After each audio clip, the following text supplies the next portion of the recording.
Alkisah pada zaman dahulu kala di pelupuk bumi Nusantara yang subur, nan damai hiduplah sebuah masyarakat yang rukun di sebuah desa bernama Jatiwangi. Desa ini dikelilingi oleh pepohonan rindang dan persawahan hijau yang membentang luas menyentuh kaki langit memancarkan ketenangan bagi siapa saja yang memandangnya. Udara pagi selalu terasa sejuk membawa aroma tanah basah dan daun-daun kering yang jatuh ditiup angin pegunungan. Setiap sudut desa seolah menyimpan cerita lama yang diwariskan dari satu generasi ke generasi berikutnya melalui tutur kata lisan para tetua yang bijaksana. Di tengah desa kuno Jatiwangi itu berdirilah sebuah rumah tradisional yang memiliki halaman sangat luas dengan sebuah sumur tua berlumut di sudutnya. Rumah ini memiliki tempat penjemuran hasil bumi yang terbuat dari bambu anyaman serta sebuah dapur kayu di bagian belakang yang selalu terasa hangat oleh kepulan asap tungku. Di sanalah tinggal seorang gadis baik hati bernama Larasati yang berjuang sekuat tenaga mempertahankan rumah peninggalan mendiang ayahnya tersebut. Gadis itu selalu merawat setiap jengkal kayu dan lantai tanah rumah, dengan penuh kasih sayang setiap harinya tanpa lelah. Meski rumah itu adalah haknya, Larasati tidak pernah bisa hidup tenang karena selalu dihina dan direndahkan oleh saudari tirinya yang bernama Sekar. Sejak kepergian sang ayah, Sekar mengambil alih kekuasaan di rumah tersebut dan memperlakukan Larasati layaknya seorang pembantu rendahan yang tidak berharga sama sekali. Pakaian bagus milik Larasati dirampas, dan ia hanya diperbolehkan memakai kain lusuh yang sudah pudar warnanya, sambil disuruh mengerjakan seluruh pekerjaan rumah yang sangat berat.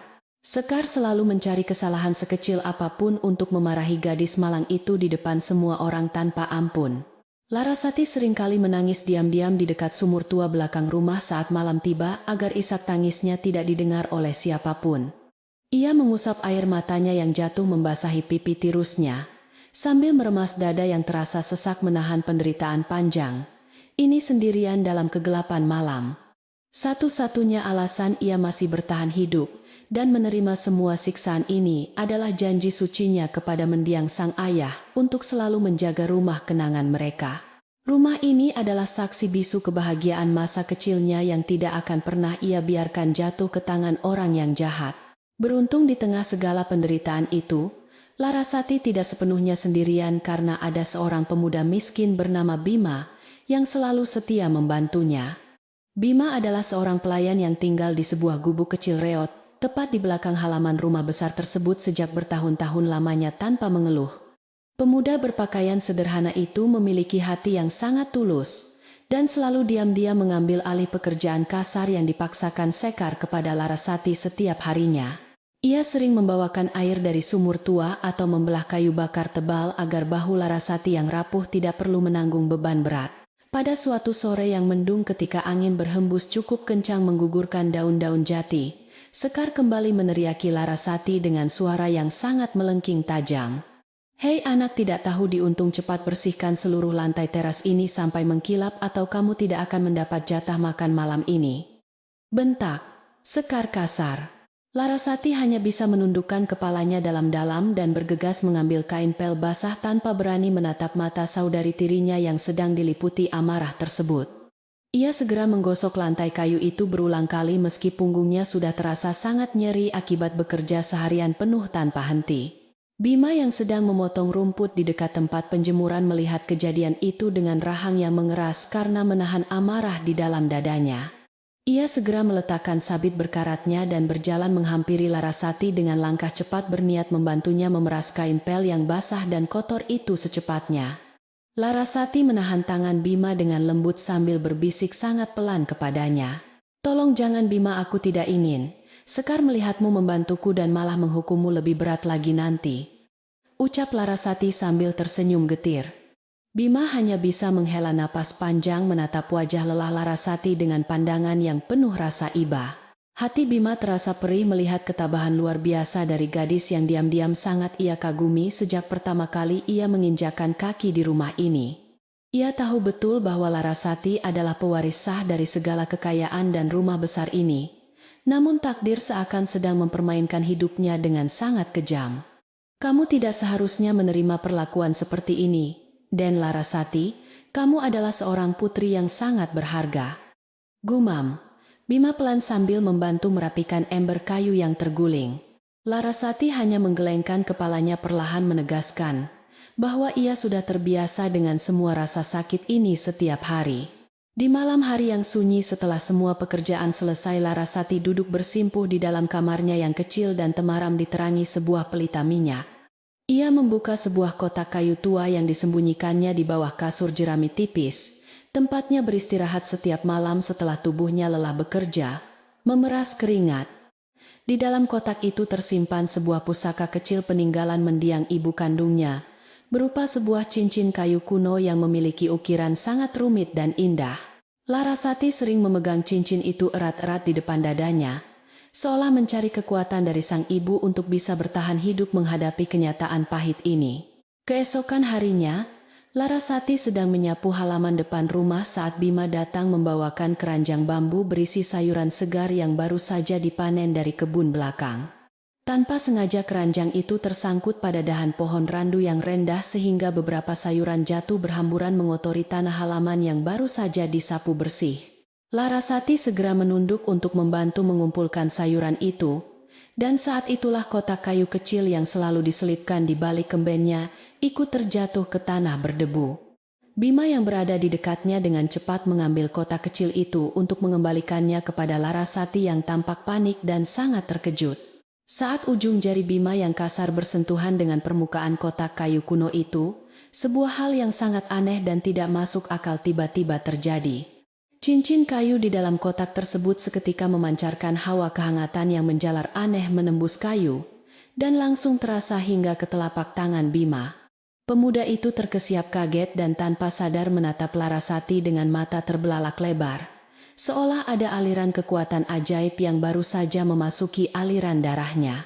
Larasati buru-buru merebut kotak itu kembali dan menyembunyikannya di balik kainnya, sambil menatap ke sekeliling, memastikan tidak ada orang jahat yang melihat apa yang ada di dalam kotak itu. Dan Larasati, mengapa rasanya sangat hangat dan bergetar saat hamba menyentuhnya tadi? Tanya Bima dengan suara tertahan. Larasati menggeleng cepat dan meletakkan jari telunjuk di depan bibirnya, menyuruh pelayan setia itu untuk tetap diam dan tidak membahasnya lebih lanjut di tempat terbuka. Itu hanya barang peninggalan ibuku. Bima, tolong lupakan saja apa yang baru saja kamu rasakan karena itu pasti hanya perasaanmu saja, jawab Larasati dengan nada gugup. Bima mengangguk pelan meskipun rasa penasaran masih berkecamuk hebat di dalam benaknya mengingat sensasi hangat yang sangat nyata tadi. Sementara itu di pasar desa Jatiwangi yang selalu ramai setiap pagi mulai beredar desas-desus aneh yang menjadi bahan perbincangan panas para pedagang dan pembeli. Beberapa orang membicarakan kedatangan sekelompok utusan berkuda dari keraton pusat yang sedang menyisir berbagai desa di seluruh penjuru negeri untuk mencari sesuatu yang sangat berharga.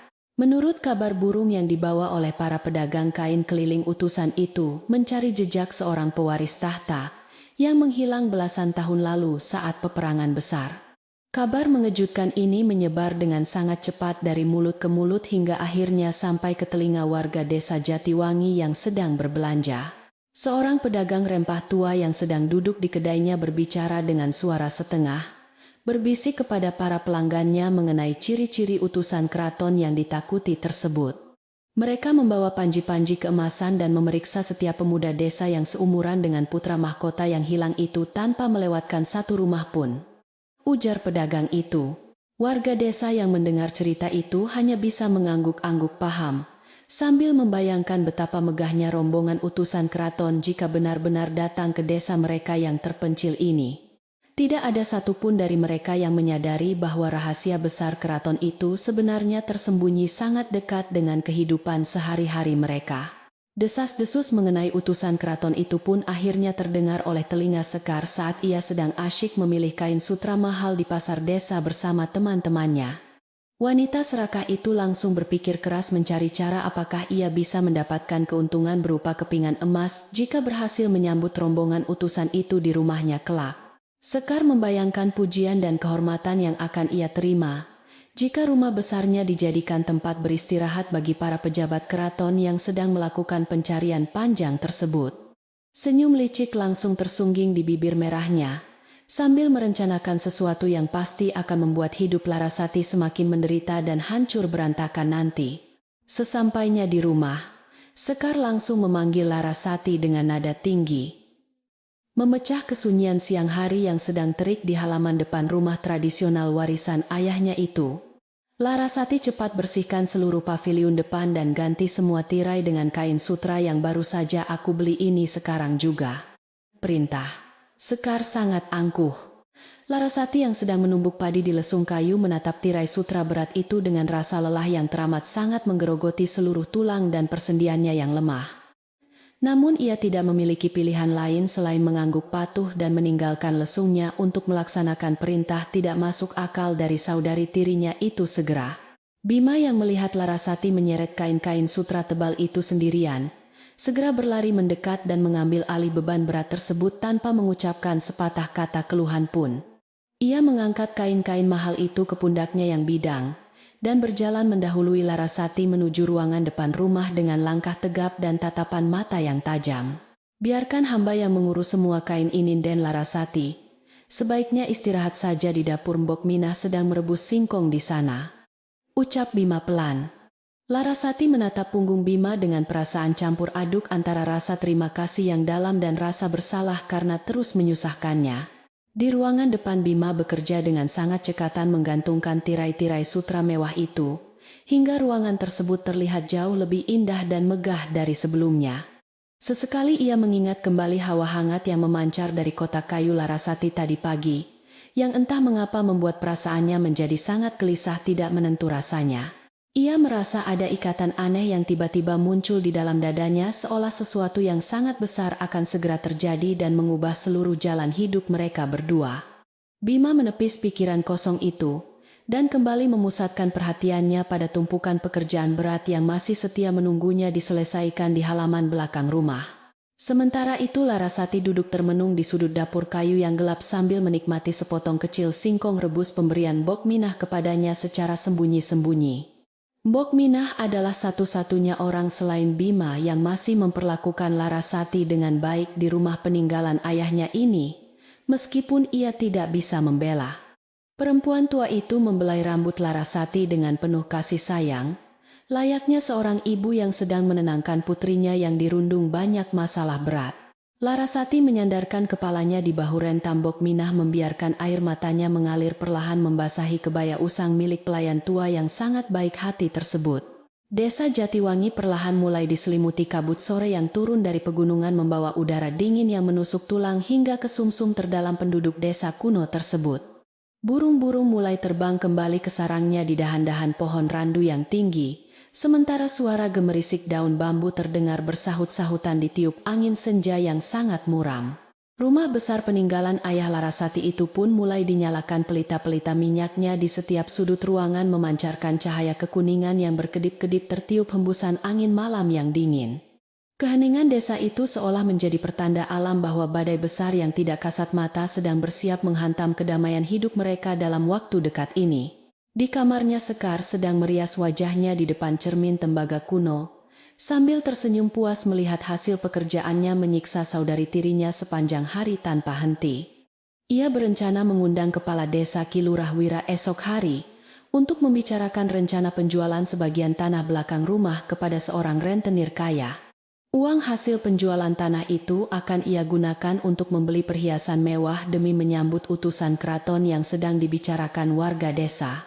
Sekar sama sekali tidak mempedulikan nasib Larasati dan pelayan miskin bernama Bima yang tinggal di gubuk atas tanah yang akan dijualnya tersebut. Malam semakin larut dan Larasati tidak bisa memejamkan matanya di atas ranjang jerami tipisnya yang terasa dingin di tubuh kurusnya. Ia terus memikirkan nasib rumah peninggalan ayahnya yang semakin berada di ambang kehancuran karena ulah serakah saudari tirinya yang tidak pernah puas. Tangannya kembali meraba kotak kayu kecil di bawah kasurnya mengambil cincin kayu berukir itu, dan menggenggamnya erat-erat dengan penuh harap di dadanya. Larasati berdoa dalam diam memohon petunjuk leluhur agar diberikan kekuatan untuk melindungi rumah ini dan membalas semua kebaikan Bima kepadanya selama ini. Bima yang berada di gubuk riot belakang rumah juga sedang terjaga menatap langit-langit daun rumbia yang sudah banyak berlubang dimakan usia dan cuaca buruk malam. Ingatannya terus kembali pada kejadian aneh pagi tadi, saat tangannya menyentuh kotak kayu milik Larasati, yang memancarkan hawa hangat sangat aneh. Namun terasa tidak asing baginya. Ia merasa seolah ada kepingan ingatan masa lalu yang tersembunyi jauh di sudut otaknya merespons kekuatan magis dari benda kuno milik Larasati itu dengan kuat. Malam itu nasib dua manusia yang selalu diinjak-injak ini mulai terjalin oleh sebuah benang merah tak kasat mata yang dibentuk perlahan oleh takdir semesta yang agung. Angin malam berhembus semakin kencang membawa suara lolongan anjing liar dari kejauhan yang membuat suasana desa Jatiwangi terasa semakin mencekam dan penuh misteri yang mendalam. Di tengah kegelapan malam yang pekat itu, cincin kayu di tangan Larasati kembali memancarkan cahaya redup yang hanya bisa dilihat oleh gadis malang tersebut seorang diri. Larasati menahan napasnya, tidak percaya melihat keajaiban yang terjadi di depan matanya, menyadari bahwa benda ini bukanlah peninggalan biasa dari sang ibu seperti dugaannya selama ini. Ia mulai yakin bahwa cincin ini mungkin memiliki hubungan erat dengan desas-desus mengenai utusan keraton yang sedang ramai dibicarakan warga desa pagi tadi. Cahaya redup dari cincin kayu itu akhirnya perlahan memudar meninggalkan Larasati dalam kebingungan yang sangat mendalam, namun sekaligus memberikan secercah harapan baru di dalam hatinya. Ia meletakkan kembali cincin berharga itu ke dalam kotak kayunya dengan sangat hati-hati dan bertekad untuk mencari tahu rahasia di baliknya esok hari dengan sangat diam-diam. Di saat yang sama, ia juga harus bersiap menghadapi kekejaman Sekar yang pasti akan menyiksanya lebih parah lagi demi melancarkan rencana jahatnya menjual pekarangan rumah ini. Malam panjang itu akhirnya perlahan digantikan oleh rona merah fajar menyongsong hari baru yang akan menentukan takdir mereka berdua di desa Jatiwangi tersebut untuk selamanya. Pagi hari menyapa desa kuno Jatiwangi dengan sinar matahari yang menembus celah dedaunan rimbun, namun suasana di rumah besar itu terasa sangat mencekam. Sekar sudah bangun sejak fajar menyingsing dengan wajah yang memancarkan kesombongan dan niat jahat yang sudah lama ia rencanakan dengan sangat matang. Wanita serakah itu merias dirinya dengan pakaian sutra terbaik yang baru saja ia beli dari pasar desa demi menyambut tamu penting hari ini. Ia berjalan mondar-mandir di ruang depan sambil tersenyum. Licik membayangkan tumpukan uang emas yang akan segera jatuh ke dalam pelukannya sebentar lagi. Tidak lama kemudian, Sekar memanggil saudari tirinya dengan suara lantang yang menggema hingga ke halaman belakang tempat sumur tua berlumut itu berada. Larasati, cepat siapkan minuman jahe hangat dan jajanan pasar paling enak untuk tamuku hari ini, dan pastikan bajumu tidak kotor memalukan, teriak Sekar. Larasati yang sedang mencuci piring tanah liat bergegas mencuci tangannya dan berlari ke dapur kayu untuk memenuhi perintah tidak masuk akal tersebut. Hatinya berdebar kencang, merasa khawatir dengan siapa tamu yang akan datang karena Sekar tidak pernah bertingkah sebangga ini jika bukan urusan uang. Menjelang siang hari, tamu yang ditunggu-tunggu oleh Sekar akhirnya tiba di halaman rumah menunggangi sebuah kereta kuda yang terlihat sangat mewah.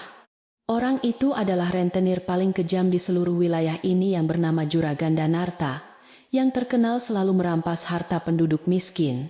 Pria bertubuh gemuk itu turun dari keretanya dengan angkuh, sambil mengamati luasnya halaman rumah peninggalan ayah Larasati dengan tatapan mata yang sangat rakus. Sekar segera menyambutnya di depan pintu utama dengan senyum manis yang dibuat-buat mempersilakan rentenir jahat itu masuk ke dalam ruang tamu kehormatannya. Juragan Danarta duduk di kursi kayu jati berukir sambil menyeruput minuman jahe hangat yang baru saja dihidangkan oleh Larasati dengan tangan gemetar. Ia menatap gadis malang yang menunduk ketakutan itu sejenak sebelum mengalihkan pandangannya ke arah Sekar, yang sedang duduk dengan penuh percaya diri.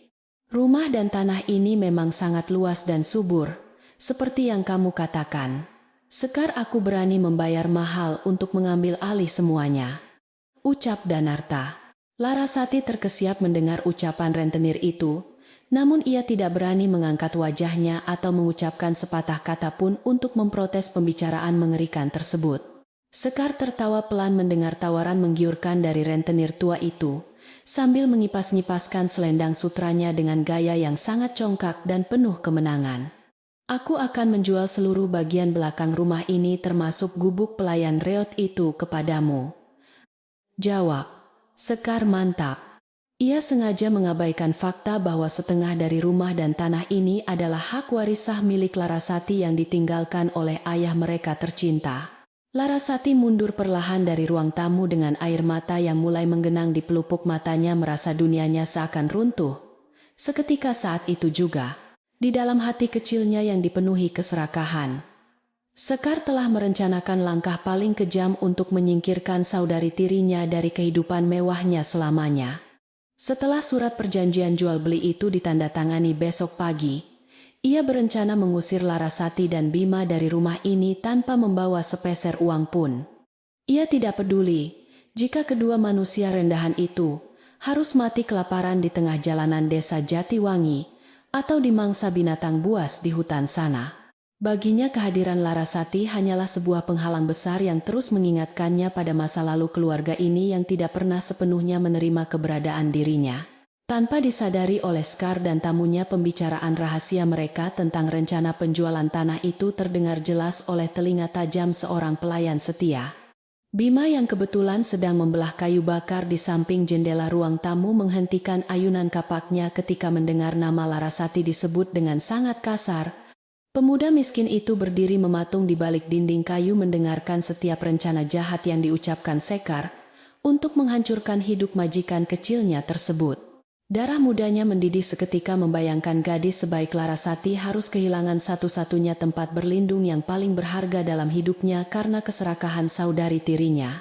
Bima mengepalkan kedua tangannya kuat-kuat hingga buku-buku jarinya memutih menahan amarah yang meledak-ledak di dalam dadanya mendengar kelicikan wanita sombong di dalam sana.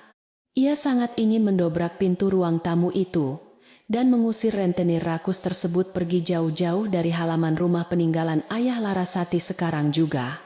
Namun Bima segera menyadari bahwa kekerasan bukanlah jalan keluar yang tepat karena tindakannya hanya akan membawa penderitaan yang jauh lebih besar bagi Larasati. Ia harus memikirkan cara lain yang lebih cerdas untuk melindungi gadis malang itu tanpa memancing kemarahan Sekar yang bisa berujung sangat fatal. Tidak butuh waktu lama bagi berita buruk mengenai rencana penjualan rumah tua itu untuk menyebar luas ke seluruh penjuru desa Jatiwangi. Kusir kereta kuda milik Juragan Danarta yang menunggu di luar halaman sempat bercerita kepada beberapa penduduk desa yang sedang lewat di jalanan tanah. Kabar tentang kekejaman Sekar yang berniat mengusir saudari tirinya sendiri langsung menjadi bahan perbincangan utama para ibu-ibu yang sedang berbelanja di pasar tradisional. Mereka berbisik-bisik sambil menggelengkan kepala meratapi nasib malang Larasati, yang tidak pernah berhenti menderita sejak ayahnya meninggal dunia beberapa tahun yang lalu. Benar-benar wanita berhati iblis si Sekar itu, tega sekali ia merampas hak anak yatim piatu yang begitu baik hatinya. Keluh seorang penjual jamu. Warga desa sangat mengasihani nasib Larasati, yang selalu bersikap sopan dan ramah kepada siapa saja meskipun hidupnya sendiri penuh dengan siksaan berat. Namun tidak ada satupun dari warga desa yang berani campur tangan atau melawan keputusan Sekar karena takut berurusan dengan rentenir kejam itu. Mereka hanya bisa mendoakan Larasati dari jauh, memohon agar Yang Maha Kuasa memberikan jalan keluar bagi gadis malang yang tidak berdaya tersebut. Sementara itu Larasati sedang duduk termenung di tepi sumur tua sambil mencuci setumpuk pakaian kotor milik Sekar dengan menggunakan air yang sangat dingin.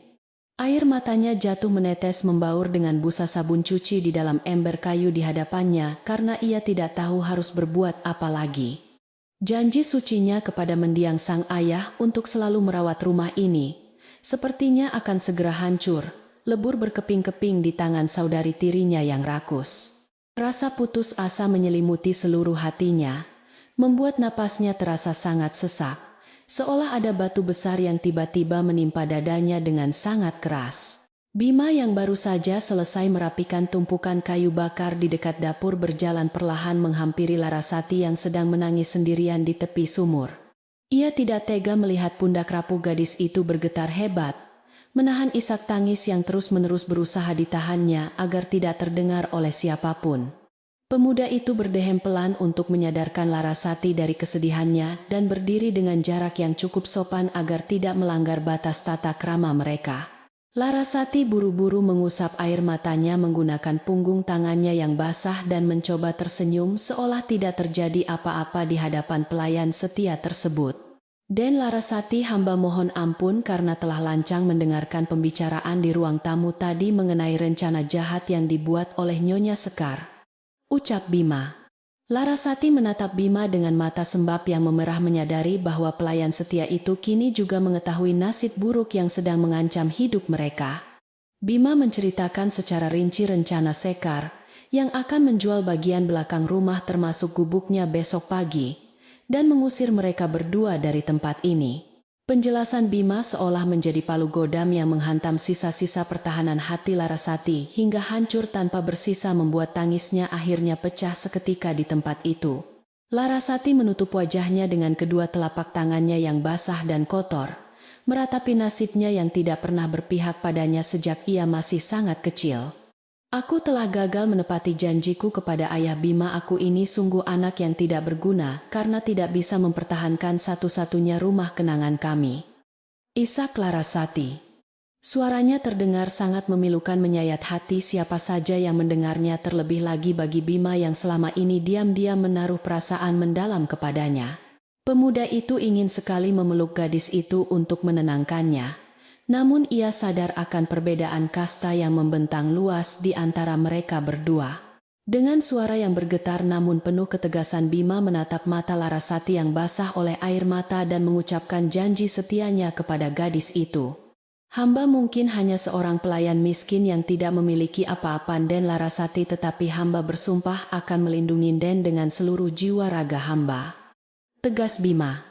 Larasati tertegun mendengar kata-kata tulus yang keluar dari mulut pemuda berbaju lusuh itu, merasakan kehangatan yang luar biasa menjalar di relung hatinya yang beku. Ia menyadari bahwa di tengah kehancuran dunianya, Bima adalah satu-satunya cahaya terang yang tidak pernah meninggalkannya sendirian dalam kegelapan yang menyiksa batinnya selama ini. Belum sempat Larasati membalas ucapan Bima, suara langkah kaki yang sangat keras terdengar mendekat dari arah pintu belakang rumah, memecah momen mengharukan tersebut. Sekar muncul dengan wajah merah pada menahan amarah, berkacak pinggang menatap sinis ke arah Larasati dan Bima yang sedang berdiri berdekatan di sumur. Berani sekali kalian bermalas-malasan dan malah mengobrol di saat rumah ini sedang kedatangan tamu penting yang akan membawa banyak keuntungan bagiku, bentak Sekar tajam. Ia melangkah maju dan menendang ember cucian milik Larasati hingga air kotornya tumpah membasahi kain usang yang sedang dikenakan oleh saudari tirinya itu. Larasati segera menunduk ketakutan sambil memunguti pakaian yang berserakan di tanah berlumpur, sementara Bima berdiri tegap melindungi majikannya dari amukan wanita jahat itu. Sekar tersenyum penuh kemenangan melihat ketakutan Larasati dan memutuskan untuk sekalian menyampaikan niat buruknya kepada mereka berdua di tempat itu juga secara terbuka. Dengar baik-baik, kalian berdua sampah tidak berguna. Besok pagi rumah ini akan menjadi milik Juragan Danarta, dan kalian harus angkat kaki dari sini, ucap Sekar. Ia menunjuk ke arah gerbang desa dengan jarinya yang dihiasi cincin emas baru, memberikan perintah pengusiran yang tidak bisa diganggu-gugat lagi oleh siapapun. Dan kau pelayan miskin, jangan pernah bermimpi bisa menyelamatkan saudari tiriku yang bodoh ini, karena kau sendiri tidak memiliki tempat tinggal lagi besok, hina Sekar. Wanita itu tertawa lepas, merasa sangat puas telah menghancurkan secercah harapan yang tersisa di hati dua manusia malang yang sangat dibencinya tersebut sejak lama. Setelah puas memaki dan merendahkan martabat mereka, Sekar membalikkan badannya dengan sombong dan berjalan kembali ke dalam rumah, meninggalkan mereka dalam keheningan yang menyakitkan. Larasati tidak sanggup lagi berdiri dan hanya bisa terduduk lemas di atas tanah basah, meratapi kehidupannya yang terasa semakin tidak adil bagi dirinya. Dengan langkah yang sangat gontai dan pikiran yang kosong, Larasati meninggalkan tepi sumur tua itu dan berjalan perlahan menuju dapur kayu yang gelap. Ia membutuhkan tempat yang sunyi untuk menyembunyikan kesedihannya dari tatapan Bima, karena ia tidak ingin pemuda baik hati itu terus-menerus mengkhawatirkan nasibnya. Dapur itu terasa hangat oleh sisa bara api di dalam tungku, namun udara di sekitarnya terasa sangat menyesakan dada gadis malang yang sedang hancur. Larasati duduk bersandar pada dinding kayu anyaman bambu, memeluk lututnya erat-erat sambil membiarkan air matanya mengalir deras, membasahi pipinya tanpa henti sedikit pun sejak tadi. Di sudut dapur yang remang-remang itu, Mbok Minah sedang sibuk mengaduk sebuah panci berisi sayur lodeh untuk makan malam penghuni rumah besar tersebut. Pelayan tua yang penuh kasih sayang itu segera menghentikan pekerjaannya saat mendengar suara isak tangis tertahan yang berasal dari balik dinding anyaman bambu. Ia berjalan perlahan mendekati Larasati yang sedang meringkuk kedinginan menatap wajah pucat gadis yang sudah ia anggap seperti anak kandungnya sendiri itu dengan sedih. Mbok Minah tahu betul apa yang baru saja terjadi karena suara teriakan Sekar yang sangat keras tadi terdengar jelas hingga ke dalam dapur ini. Tanpa mengucapkan sepatah kata pun Mbok Minah duduk di lantai tanah sebelah Larasati dan menarik kepala gadis itu untuk bersandar di bahu rentanya. Tangan keriput pelayan tua itu membelai rambut Larasati dengan sangat lembut mengusap air mata yang terus-menerus mengalir di wajah cantik, namun lelah tersebut. Larasati membalas pelukan Mbok Minah dengan sangat erat mencari perlindungan dan rasa aman dari satu-satunya sosok keibuan yang tersisa di rumah peninggalan ayahnya ini. Hati Mbok Minah terasa hancur melihat betapa menderitanya Larasati, yang seharusnya hidup bahagia sebagai pewaris sah dari kekayaan keluarga terpandang di desa Jatiwangi. Setelah tangis Larasati mulai meredam, Mbok Minah menatap mata gadis itu, dalam-dalam memberikan sebuah nasihat penting, yang akan mengubah seluruh jalan kehidupan mereka. Nduk Larasati, dengarkanlah kata hatimu yang paling dalam, dan jangan pernah takut untuk mempercayakan nasibmu pada orang yang benar-benar tulus melindungimu dengan segenap jiwanya. Kalimat pelayan tua itu diucapkan dengan suara yang sangat tenang namun memiliki kekuatan magis yang langsung menembus relung hati Larasati yang sedang bimbang. Ia meminta gadis itu untuk tidak menyerah pada nasib buruk, dan berani mengambil keputusan besar sebelum semuanya benar-benar terlambat. Besok pagi tiba, memisahkan mereka. Larasati mencerna setiap kata yang diucapkan oleh Mbok Minah, dengan sangat hati-hati membiarkan makna dari kalimat bijak itu meresap ke dalam benaknya yang kacau.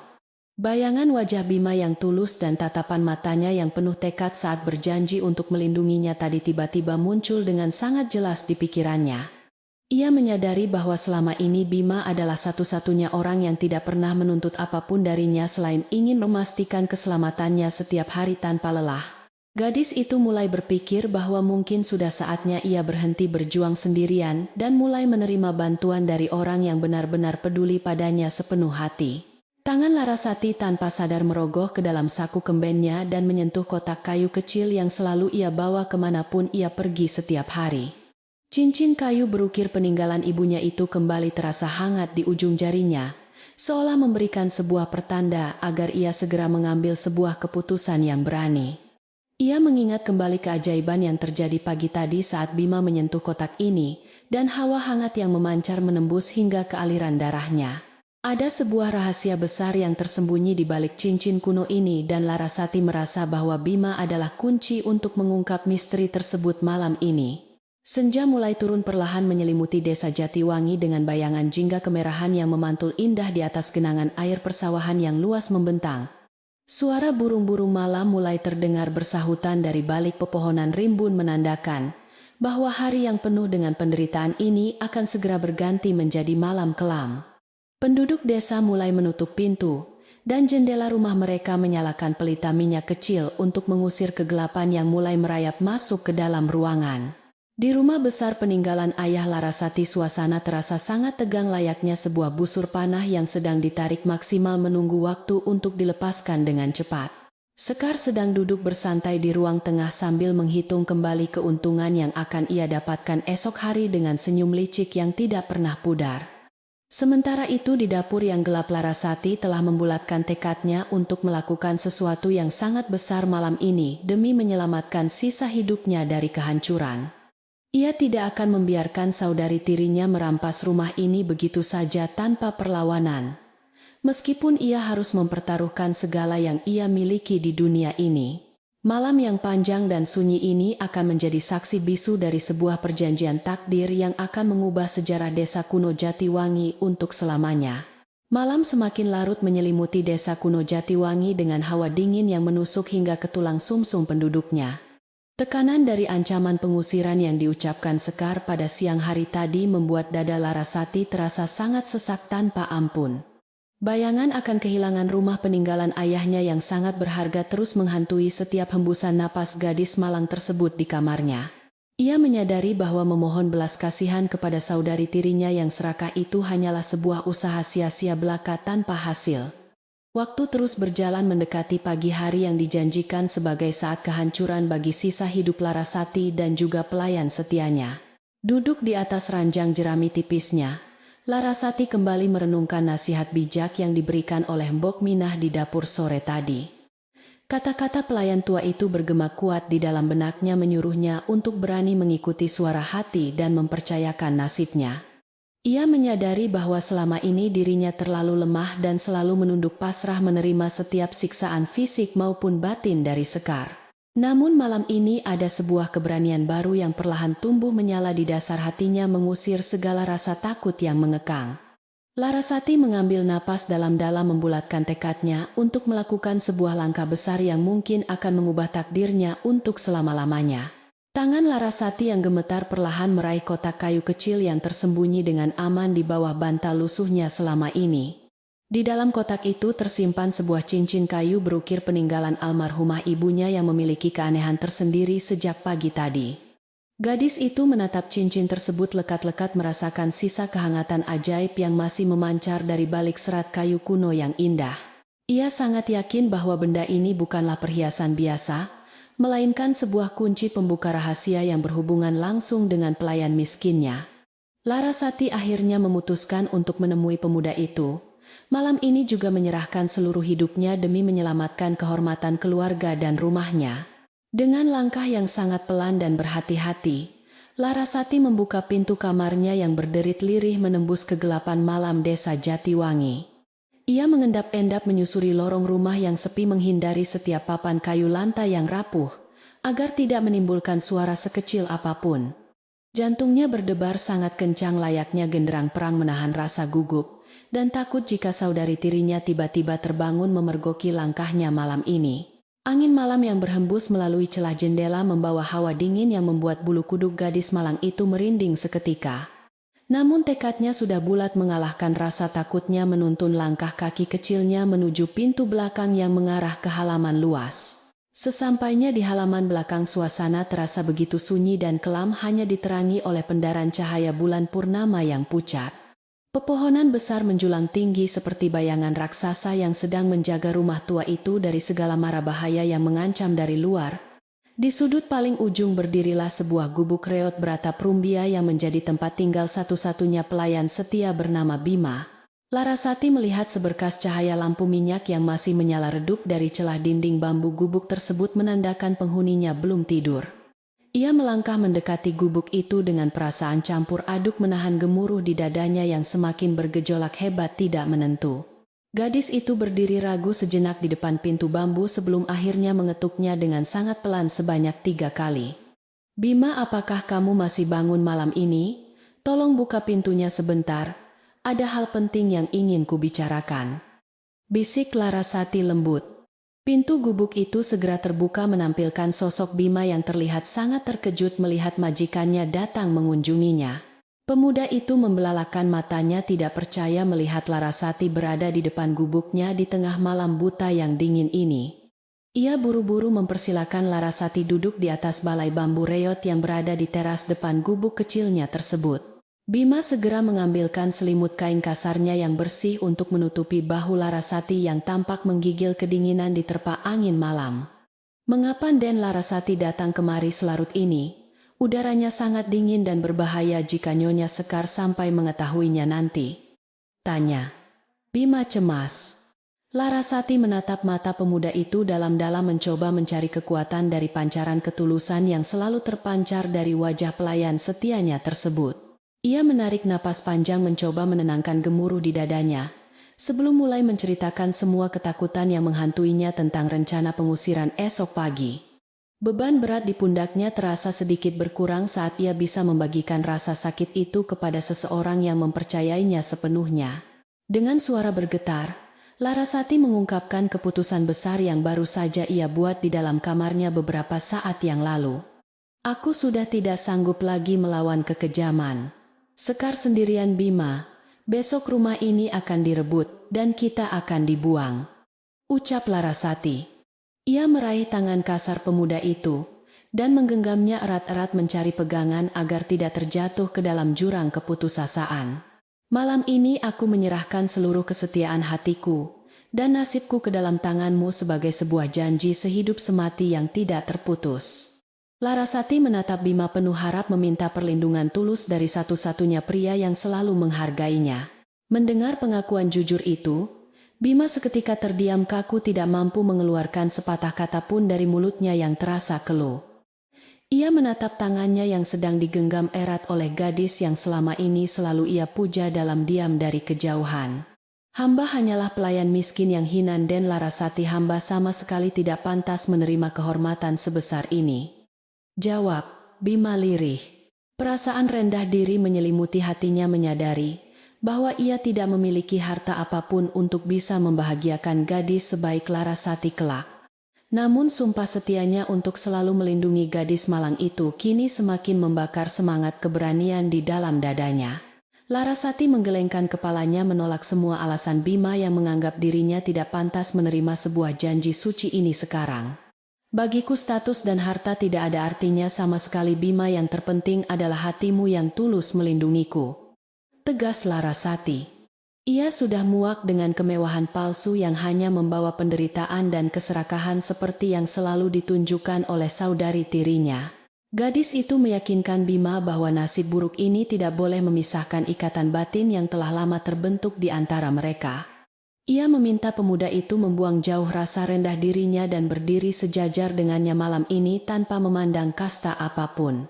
Larasati perlahan melepaskan genggaman tangannya dan mengambil sebuah kotak kayu kecil dari balik lipatan kain kemben yang ia kenakan.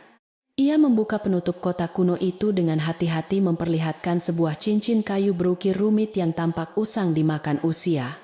Ini adalah satu-satunya benda berharga peninggalan ibuku yang memiliki kekuatan aneh saat kamu menyentuhnya secara tidak sengaja tadi pagi. Jelas Larasati. Bima menatap cincin itu dengan perasaan takjub mengingat hawa hangat misterius yang menjalar ke tangannya beberapa waktu yang lalu. Ada kekuatan tersembunyi di dalam benda kecil itu yang seolah terus memanggil jiwanya dari dalam kegelapan malam yang sunyi. Larasati kembali meraih tangan kanan Bima yang terasa sangat kasar karena sering bekerja membelah tumpukan kayu bakar setiap harinya.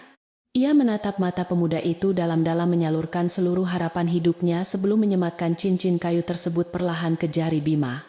Terimalah benda ini sebagai lambang ikatan rahasia kita, dan bukti bahwa aku menyerahkan seluruh nyawaku ke dalam tanganmu, ucap Larasati. Bima membiarkan jarinya yang gemetar menerima cincin kuno itu, merasakan sentuhan lembut yang membasuh seluruh kelelahan batinnya seketika. Momen sakral di teras gubuk bambu itu menjadi saksi bersatunya dua jiwa yang selama ini selalu ditindas dunia. Saat cincin kayu berukir itu terpasang sempurna melingkari jari Bima, sebuah keajaiban luar biasa tiba-tiba saja terjadi di malam itu. Benda kuno yang tadinya terlihat kusam tersebut seketika bereaksi hebat memancarkan cahaya keemasan yang sangat terang menyilaukan pandangan mata keduanya. Hawa hangat yang luar biasa nyaman segera menyelimuti seluruh tubuh Bima, menjalar masuk ke dalam aliran darahnya dengan sangat cepat. Larasati tersentak mundur menutupi wajahnya karena terkejut melihat pendaran cahaya magis yang menerangi seluruh area sekitar gubuk reot tersebut. Keajaiban ini membuktikan bahwa firasat Larasati mengenai benda pusaka peninggalan ibunya memang memiliki kekuatan gaib yang sangat dahsyat.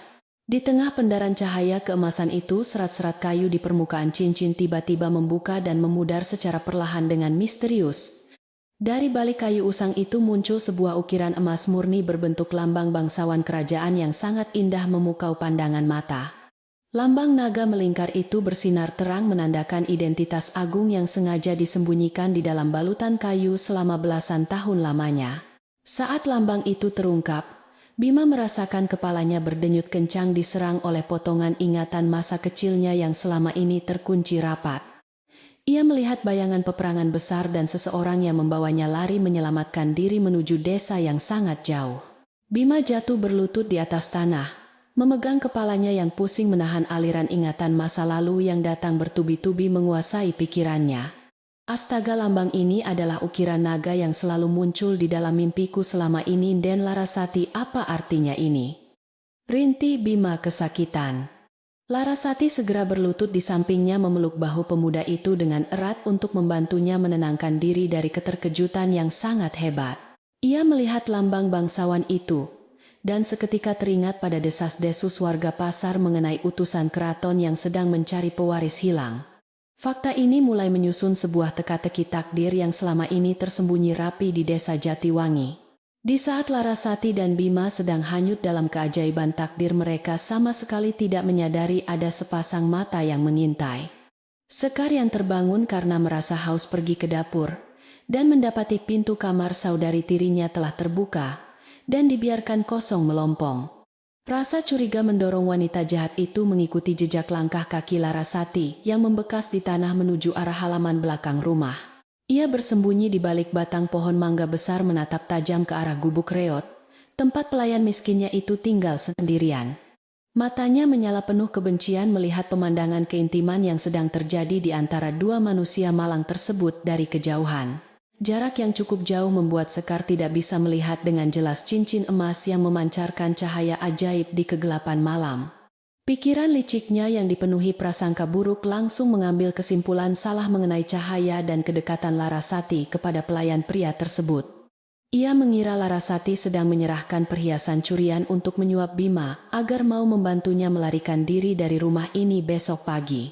Lebih buruk lagi, ia melihat Larasati memeluk pemuda miskin itu di tengah malam buta yang langsung memicu ide fitnah keji. Senyum iblis terbentuk di bibir. Sekar merencanakan kehancuran total bagi nama baik saudari tirinya di depan seluruh penduduk desa. Lihatlah kelakuan gadis suci yang selalu dibanggakan penduduk desa ini. Ternyata ia hanyalah wanita murahan yang menggoda pelayan rendahan. Guman, Sekar pelan. Ia mengepalkan tangannya kuat, merasa mendapat senjata mematikan yang tidak akan bisa dihindari oleh saudari tirinya itu esok pagi nanti. Sekar tidak lagi butuh alasan menjual tanah karena ia kini memiliki bukti telak untuk menuduh Larasati menodai kehormatan keluarga besarnya. Fitnah berhubungan dengan seorang pelayan akan membuat Larasati diusir secara tidak hormat oleh seluruh warga desa Jatiwangi tanpa rasa ampun. Ia membayangkan betapa puas hatinya melihat Larasati menangis memohon ampun di depan semua orang besok, setelah merasa cukup mengumpulkan bukti palsu di kepalanya. Sekar melangkah mundur perlahan menjauhi pohon mangga, agar keberadaannya tidak diketahui mereka berdua. Ia mengendap-endap kembali masuk ke dalam rumah besarnya dengan perasaan gembira membayangkan kemenangan telak yang sudah berada di depan matanya. Malam ini ia akan tidur nyenyak dan bangun pagi sekali untuk memanggil Ki Lurah Wira dan mengumpulkan semua tetangga di halaman. Ia akan membuat pengadilan adat yang sangat memalukan hingga Larasati tidak akan pernah berani menunjukkan wajahnya lagi di desa ini. Rencana jahatnya terasa sangat sempurna, dan ia yakin rencananya kali ini tidak akan pernah gagal menghancurkan hidup Larasati. Sementara itu di gubuk belakang cahaya keemasan dari cincin pusaka itu perlahan mulai meredup dan kembali menjadi kayu usang biasa seperti semula. Napas Bima yang tadinya memburu kini mulai berangsur tenang. Meskipun keringat dingin masih membasahi tubuhnya akibat kejutan ingatan yang menyakitkan. Larasati membantunya duduk kembali di atas balai bambu, memberikan waktu bagi pemuda itu memproses semua kenyataan gila yang baru saja terjadi. Identitas aslimu mungkin sangat besar Bima, dan cincin pusaka ibuku adalah kunci kebenaran dari masa lalumu. Bisik Larasati dengan sangat lembut. Bima mengangguk pelan menatap cincin di jarinya, menyadari betapa berat takdir yang sedang diembannya sekarang. Hamba belum sepenuhnya memahami takdir apa yang sedang menanti di depan Sananden Larasati, namun sumpah hamba malam ini tidak akan berubah. Bima mengepalkan tangannya kuat menunjukkan tekad baja di matanya yang tajam menatap wajah gadis yang sangat ia cintai dalam diam tersebut. Ia berjanji bahwa apapun identitas aslinya kelak entah pangeran atau pelayan ia akan selalu berdiri di depan Larasati untuk melindunginya. Ancaman Sekar dan rentenir kejam besok pagi tidak lagi membuatnya gentar, karena ia kini memiliki alasan kuat melawan secara terbuka. Kesetiaan telah mengubah pemuda itu menjadi pejuang tangguh dalam satu malam yang sangat ajaib ini.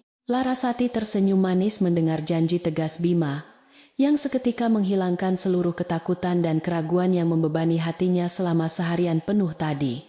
Ia merasa tidak lagi berjuang sendirian melawan nasib kejam, karena kini ada seseorang yang bersedia menanggung beban itu bersamanya.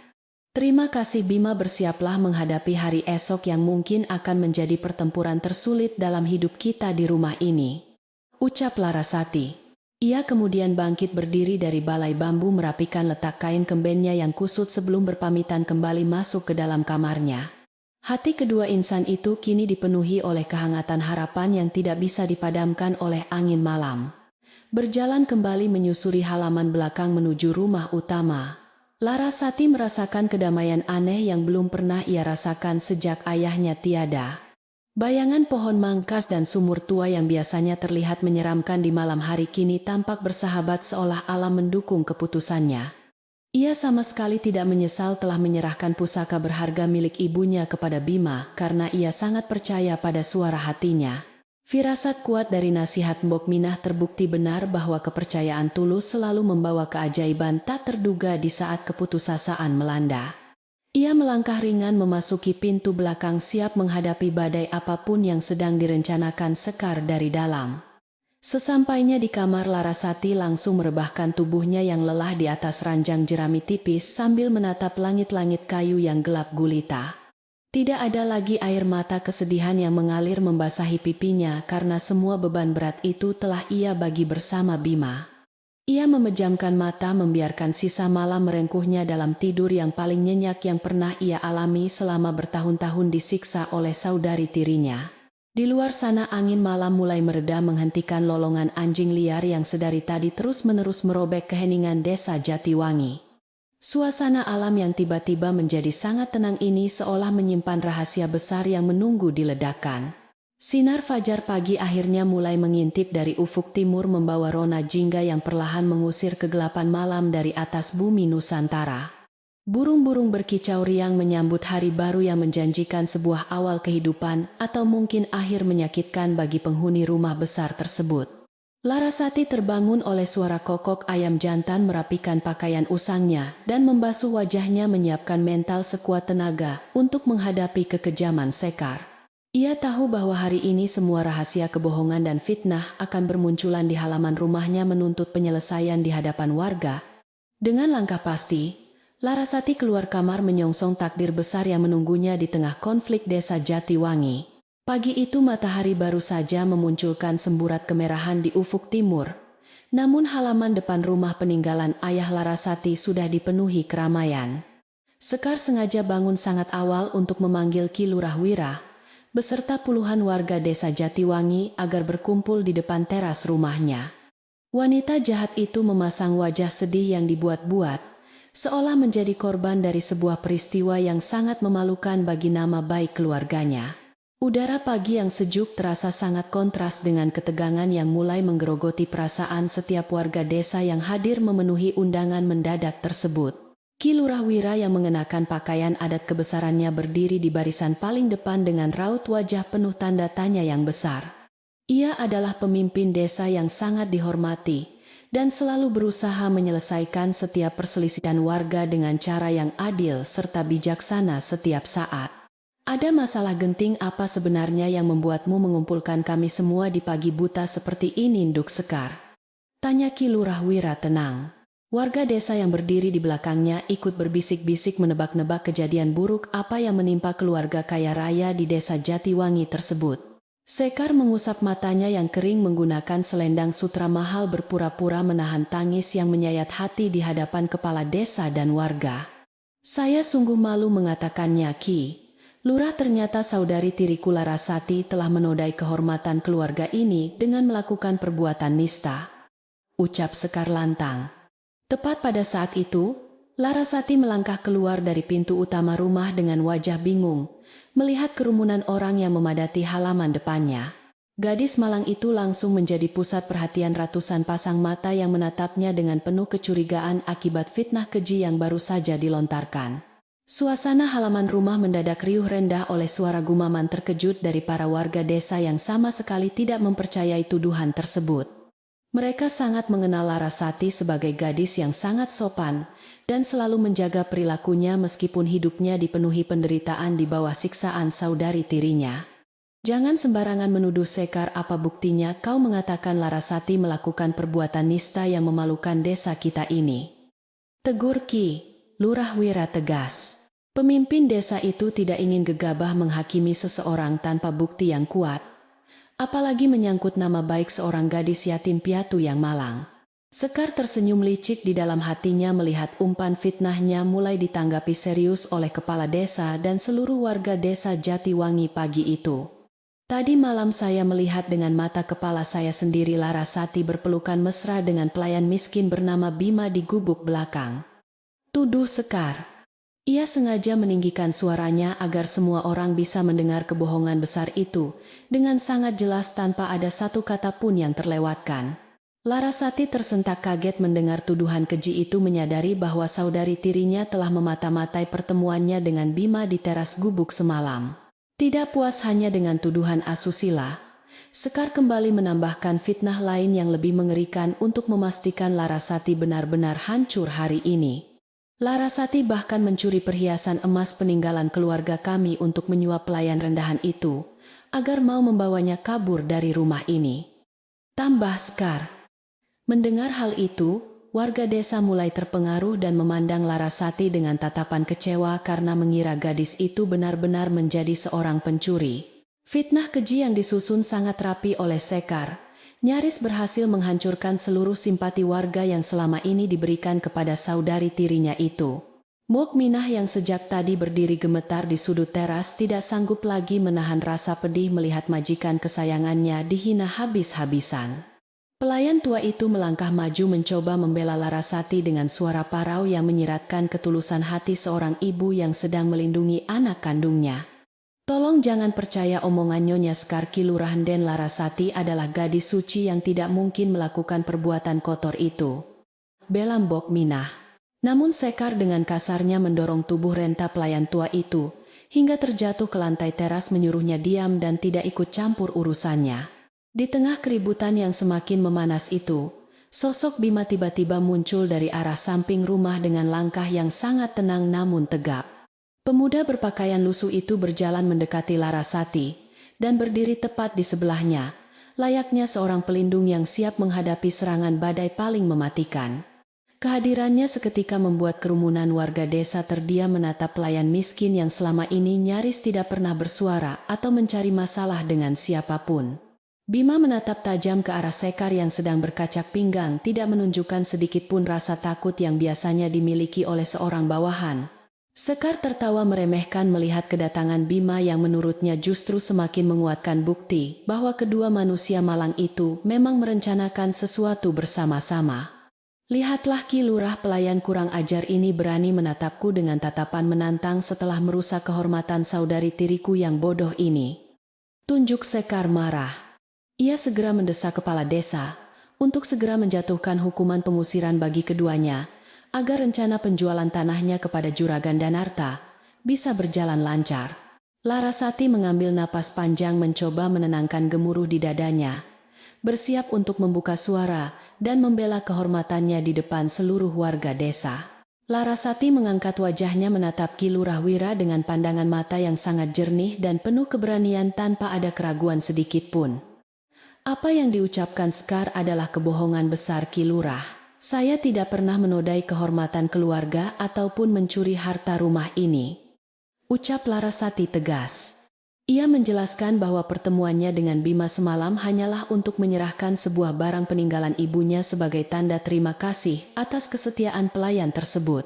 Penjelasan Larasati yang sangat tenang dan masuk akal itu membuat beberapa warga desa kembali meragukan tuduhan sepihak yang dilontarkan oleh Sekar sebelumnya. Sekar mendengus kesal merasa rencananya mulai goyah akibat pembelaan Larasati yang ternyata jauh lebih berani dari yang ia perkirakan selama ini.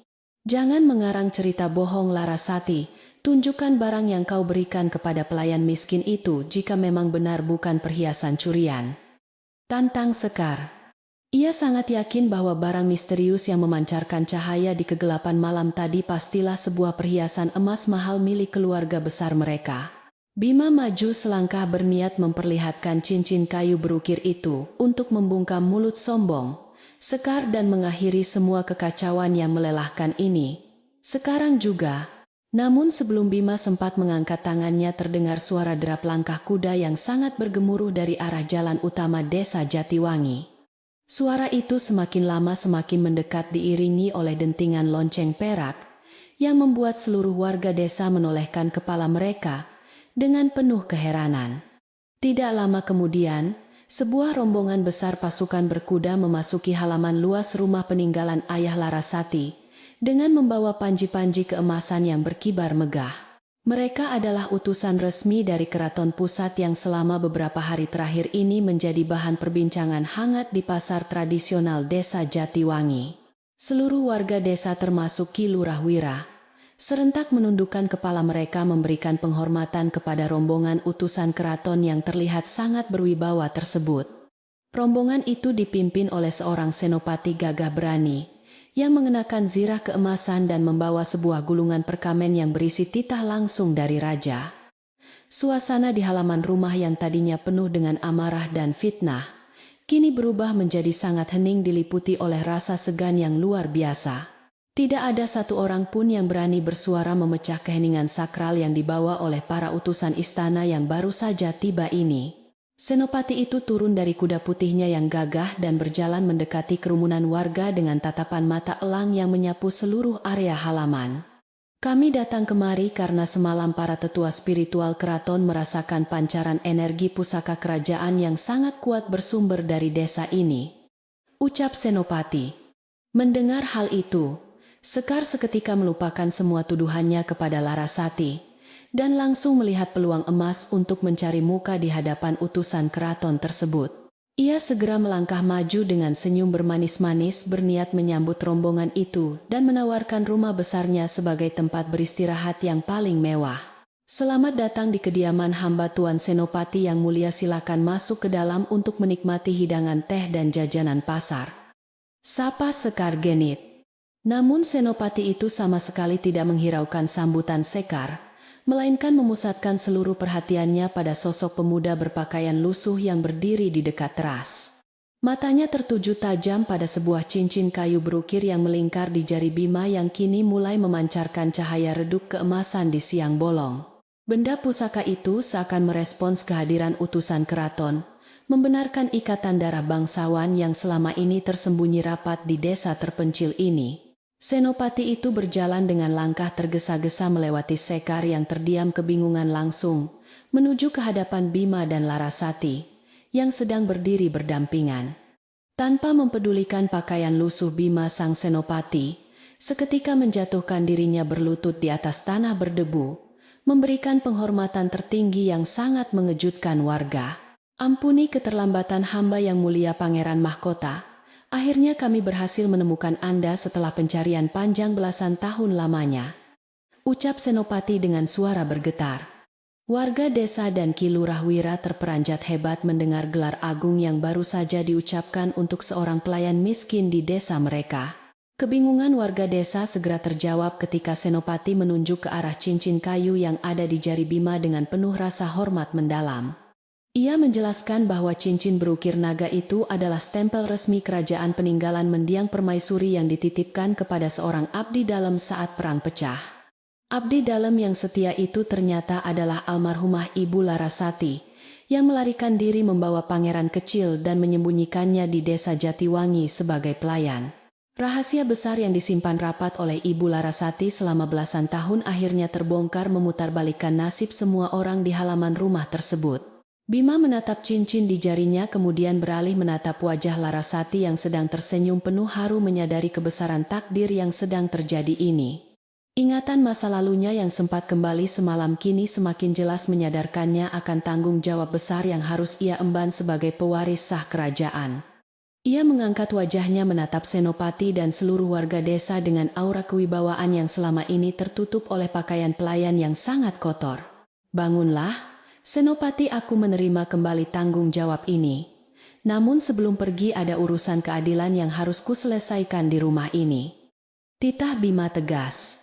Tatapan mata Bima yang tajam kini beralih menatap Sekar yang tubuhnya mulai bergetar hebat, menyadari kesalahan fatal yang baru saja ia lakukan.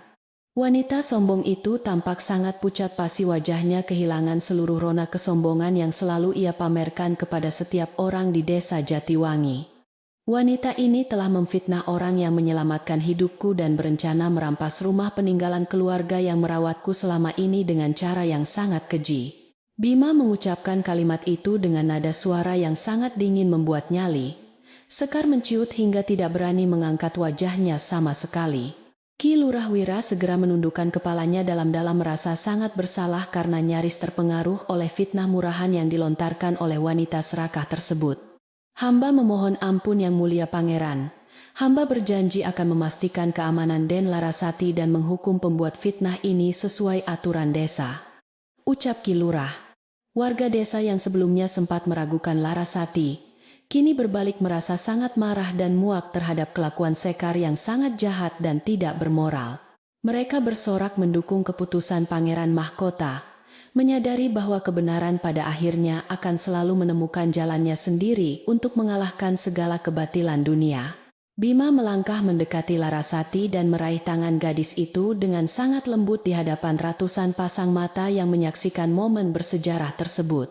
Mulai detik ini, Larasati adalah pelindung kehormatan Keraton Barang. Siapa yang berani menghina atau menyentuhnya, maka ia berurusan langsung dengan pasukan kerajaanku, ancam Bima. Ancaman tegas itu menggema di seluruh penjuru halaman rumah, memastikan bahwa tidak akan ada lagi orang yang berani mengganggu kehidupan gadis baik hati tersebut. Larasati meneteskan air mata kebahagiaan, merasa beban berat yang menghimpit dadanya selama bertahun-tahun akhirnya terangkat hilang terbawa angin pagi. Di sudut halaman Sekar menyadari bahwa ia telah kalah telak dan tidak memiliki tempat lagi untuk bernaung di desa kuno Jatiwangi ini. Semua rencana jahatnya untuk menjual tanah dan mendapatkan kekayaan hancur lebur dalam sekejap mata, digantikan oleh rasa malu yang tidak tertanggungkan lagi. Tanpa mengucapkan sepatah kata pun wanita serakah itu berbalik arah dan berjalan cepat masuk ke dalam rumah untuk mengemasi seluruh pakaian sutra miliknya. Ia memutuskan untuk pergi meninggalkan desa Jatiwangi, membawa kehancurannya sendiri tanpa ada satupun warga desa yang bersedia mencegah atau menahan kepergiannya hari itu. Keputusan pergi yang diambil oleh Sekar menyelesaikan seluruh konflik di rumah peninggalan ayah Larasati, tanpa harus menggunakan kekerasan fisik yang menumpahkan darah. Halaman rumah yang luas itu kembali dipenuhi oleh sorak-sorai kebahagiaan dari para warga desa yang merayakan pembalikan nasib gadis malang yang mereka sayangi. Ki Lurah Wira memberikan selamat kepada Larasati, berjanji akan mengawasi keamanan rumah ini sebagai bentuk penghormatan kepada Pangeran Mahkota yang pernah tinggal di sini. Badai penderitaan yang selama ini menyelimuti kehidupan Larasati telah berlalu, digantikan oleh sinar mentari pagi yang hangat dan penuh dengan kedamaian sejati. Bima tersenyum lega melihat senyum bahagia yang akhirnya kembali menghiasi wajah cantik Larasati setelah sekian lama tertutup oleh awan kesedihan yang mendalam. Takdir telah bekerja dengan cara yang sangat luar biasa, mengubah nasib dua manusia yang selalu diinjak-injak menjadi sosok yang paling dihormati di desa. Rumah besar peninggalan ayah Larasati itu kini telah aman dari segala ancaman keserakahan, siap untuk menjadi tempat bernaung yang damai bagi penghuni aslinya. Meskipun Bima harus kembali ke keraton, ikatan batin mereka yang terbentuk di malam sunyi itu tidak akan pernah bisa dihapus oleh jarak maupun waktu. Kepergian saudari tiri yang penuh dengan kesombongan itu membawa angin perubahan yang sangat menyejukkan bagi seluruh penduduk desa kuno Jatiwangi. Halaman rumah peninggalan ayah Larasati yang dulunya selalu diliputi ketegangan kini terasa jauh lebih lapang dan bernapas bebas tanpa beban. Tidak ada lagi suara teriakan kasar atau makian merendahkan yang biasanya memecah keheningan pagi menyiksa telinga. Siapa saja yang mendengarnya. Warga desa yang sebelumnya berkumpul perlahan mulai membubarkan diri dengan senyum lega kembali ke rutinitas mereka menggarap sawah dan berdagang. Sementara itu di teras rumah Bima yang kini telah resmi menyandang gelar Pangeran Mahkota bersiap untuk kembali ke istana keraton. Rombongan utusan berpakaian keemasan itu telah menyiapkan sebuah kereta kuda yang sangat megah untuk membawa pewaris tahta kembali ke rumahnya. Meskipun telah mendapatkan kembali seluruh hak dan kehormatannya, tatapan mata pemuda itu tetaplah lembut dan membumi seperti pelayan miskin sebelumnya. Ia menatap ke sekeliling halaman rumah luas ini mengingat setiap sudut yang pernah menjadi saksi bisu perjuangan hidupnya yang sangat keras. Bima melangkah mendekati Mbok Minah yang masih berdiri terharu di sudut teras, menatap kepergian pemuda yang sudah ia anggap anak. Pangeran mahkota itu meraih kedua tangan keriput pelayan tua tersebut, dan menciumnya dengan penuh rasa hormat yang mendalam menyentuh hati. Ia mengucapkan terima kasih yang sebesar-besarnya atas semua kasih sayang dan semangkuk sayur lodeh hangat yang sering diberikan secara sembunyi-sembunyi. Mbok Minah hanya bisa menangis bahagia mengusap kepala Bima, mendoakan agar pemuda baik hati itu selalu dilindungi oleh Sang Pencipta. Setelah berpamitan dengan pelayan tua itu, Bima membalikkan badannya untuk menatap Larasati yang berdiri anggun di dekat pintu utama rumah. Gadis cantik yang selama ini selalu menderita itu, kini memancarkan aura kedamaian yang luar biasa indah dari wajah lelahnya tersebut.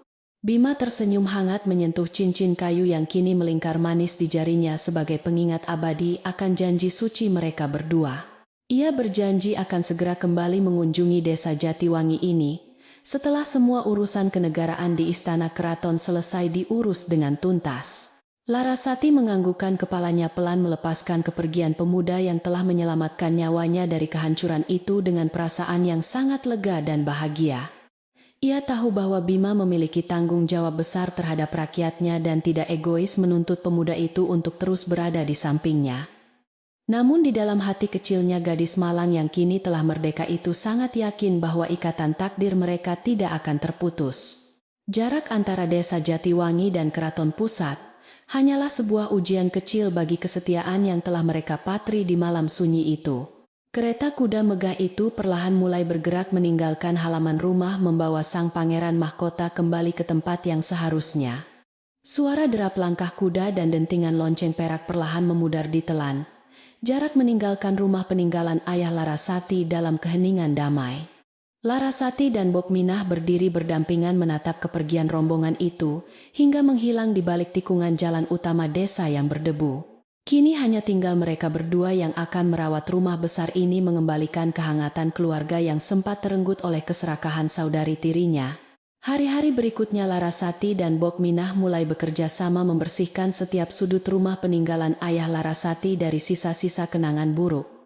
Mereka mencopot tirai-tirai sutra mewah yang dipasang oleh saudari tirinya dan menggantinya dengan kain katun sederhana yang jauh lebih nyaman. Lantai kayu yang biasanya menjadi saksi bisu isak tangis, Larasati kini digosok hingga mengkilap diiringi oleh senandung tembang Jawa yang merdu. Rumah tradisional itu seolah ikut bernapas lega, memancarkan kembali aura kehangatan yang dulu selalu ada saat ayah Larasati masih hidup. Sumur tua berlumut di halaman belakang tidak lagi menjadi tempat persembunyian Larasati untuk menangisi nasibnya yang malang setiap malam tiba.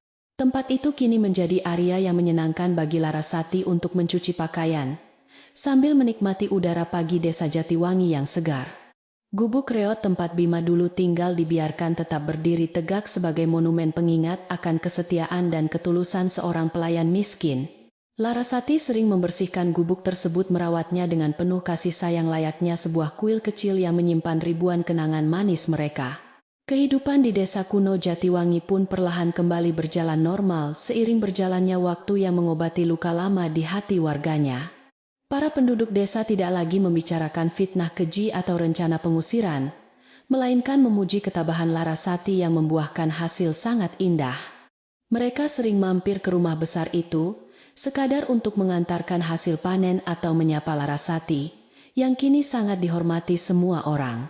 Ki Lurah Wira juga secara rutin mengirimkan penjaga desa untuk memastikan keamanan rumah tersebut sesuai janjinya kepada sang pangeran mahkota. Musim kemarau yang panjang akhirnya berganti dengan musim penghujan membawa berkah air yang sangat melimpah bagi persawahan hijau desa Jatiwangi. Rintik hujan yang jatuh membasahi atap genteng tanah liat. Rumah Larasati menciptakan irama alam yang sangat menenangkan jiwa dan pikiran.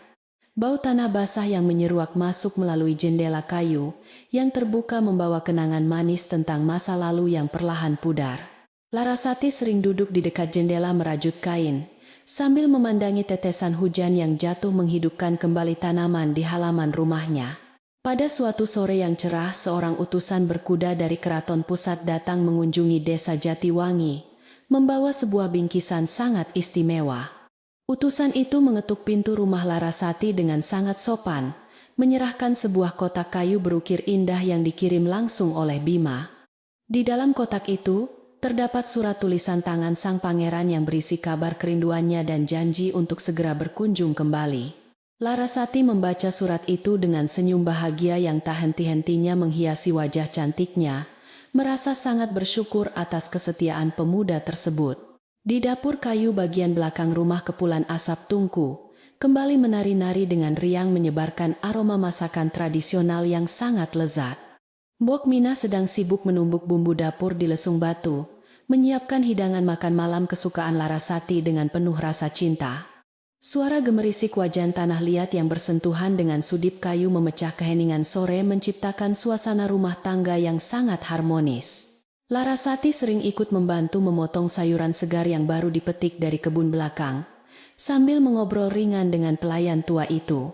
Menjelang senja Larasati memiliki kebiasaan baru, yaitu menyalakan pelita minyak di setiap sudut rumah dengan perasaan yang sangat tenang damai. Cahaya kekuningan dari pelita itu perlahan mengusir bayangan gelap yang mulai merayap masuk menggantikannya dengan kehangatan yang menyentuh relung hati.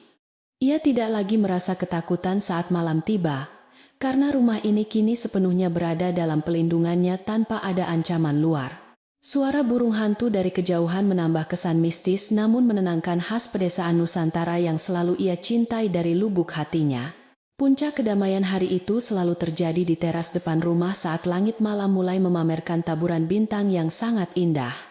Larasati dan Mbok Minah duduk berhadapan di atas tikar pandan yang digelar rapi menikmati semilir angin malam desa yang sejuk. Di tengah mereka tersaji sebuah nampan kayu berisi 2 cangkir teh melati hangat dan sepiring singkong rebus yang sangat empuk. Mereka menyesap teh tersebut secara perlahan membiarkan kehangatannya mengalir menenangkan seluruh kelelahan fisik setelah seharian sibuk mengurus rumah tangga berdua.